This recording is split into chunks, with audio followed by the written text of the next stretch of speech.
Good morning and Happy New Year to everyone. You saw that over the weekend, the Secretary General expressed his concern following the violent dispersion of protests by national security forces in Kinshasa and a number of cities in the Democratic Republic of the Congo. The Secretary General urges all Congolese political actors to remain fully committed to the 31st of December 2016 political agreement, which remains the only viable path to the holding of elections, the peaceful transfer of power, and the consolidation of stability in the DRC. The UN mission in the Central African Republic, MINUSCA, reports that the security situation in PAOUA in Uhampende Prefecture remains tense following an anti-Balaka attack against the Muslim community this past Sunday. 2 individuals were killed and 800 civilians sought refuge around the MINUSCA camp. MINUSCA deployed reinforcements to PAOUA to enhance the protection of civilians in the town. Peacekeepers are also patrolling the area to defuse tensions.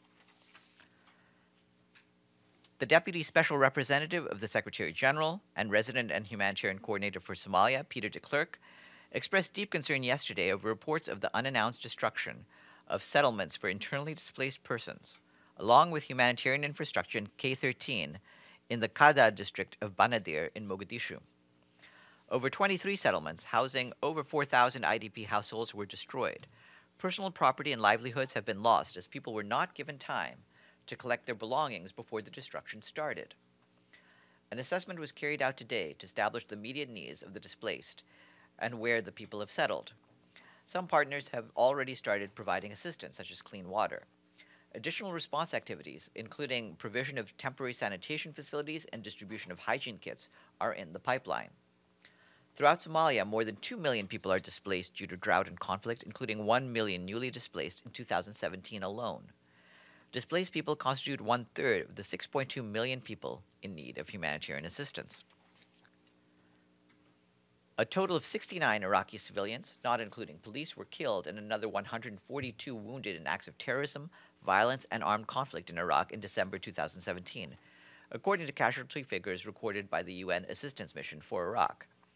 This compares with 63 civilians killed and 140 wounded in November.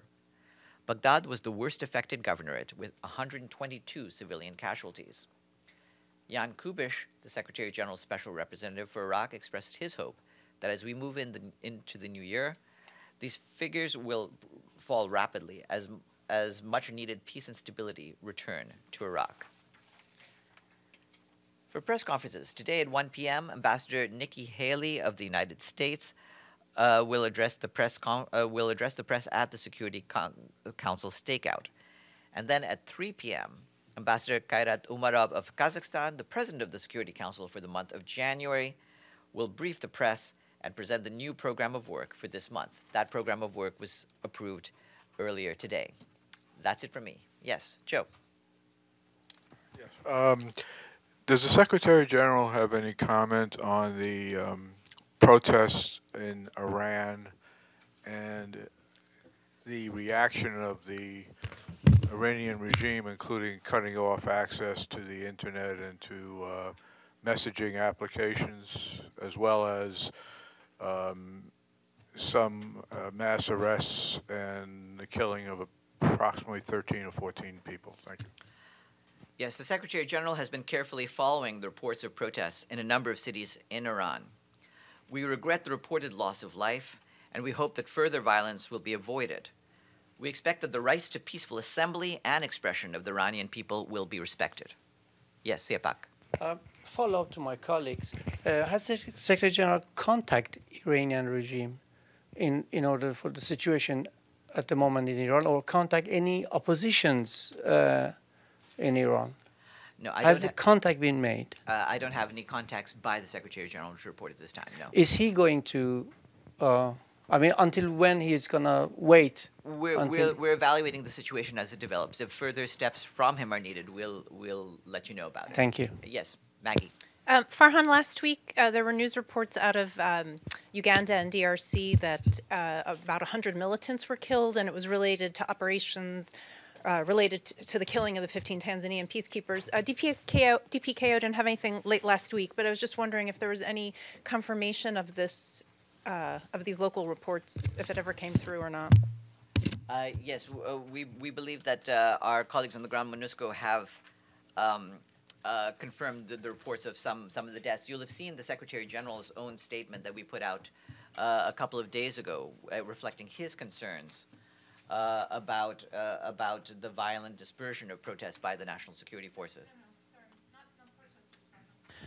There was reports last week that the army, the Congolese and the Ugandan army, had attacked ADF or some militants responsible for the killing of the 15 Tanzanians. Nothing to do with the elections. Yes, but I PKO believe we couldn't do have a confirm it. confirmation of some of the killings.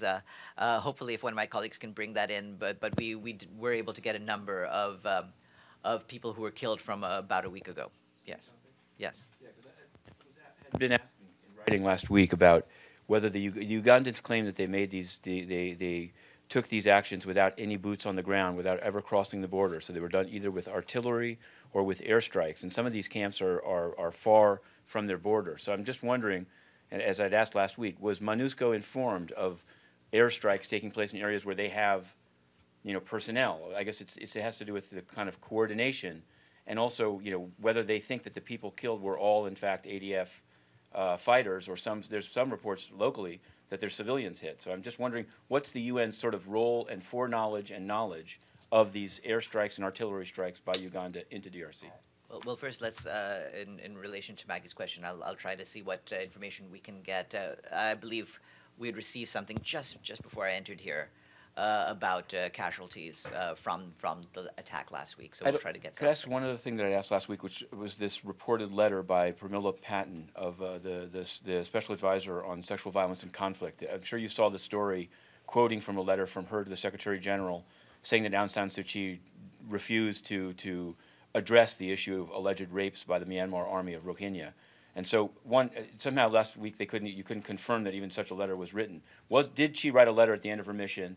And so that's one question. And the second one is, can you confirm what The Guardian reported as the content, which is that Aung San Suu Kyi didn't engage whatsoever on these serious allegations? Well, we're in touch with her office. Once we have any information from her about her Myanmar mission and what she had to say about Aung San Suu Kyi's actions, we'll let you know. But do you have did she write a letter, or is The Guardian wrong? I can't confirm that at this point. We're in touch with her office. Is that it? Yes, Ben.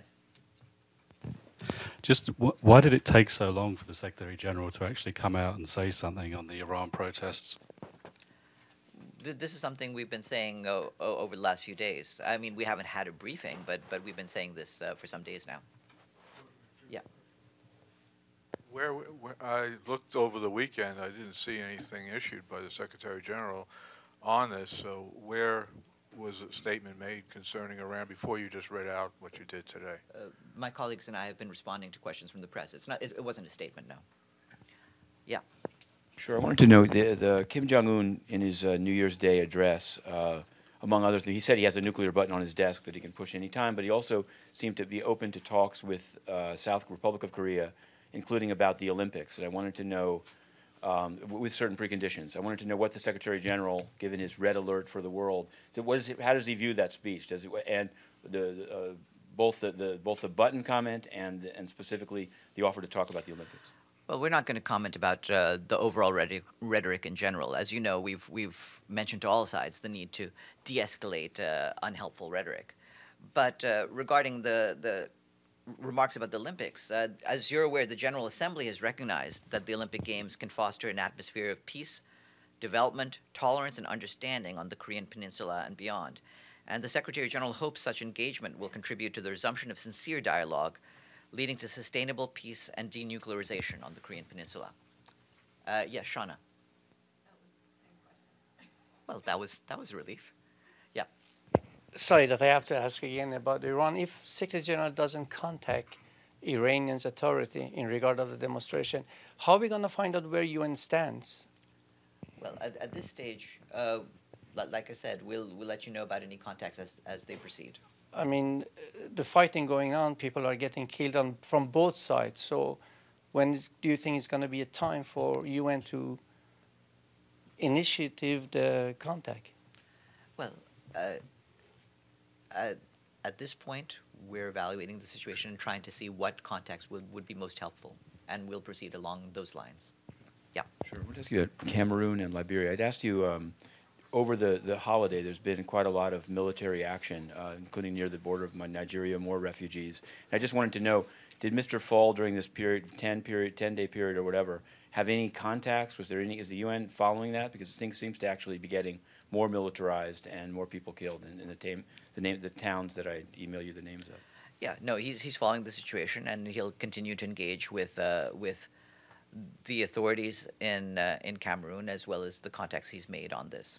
And on the trip to Liberia by Mr. Obasanjo, was obviously the election was, you know, it was announced.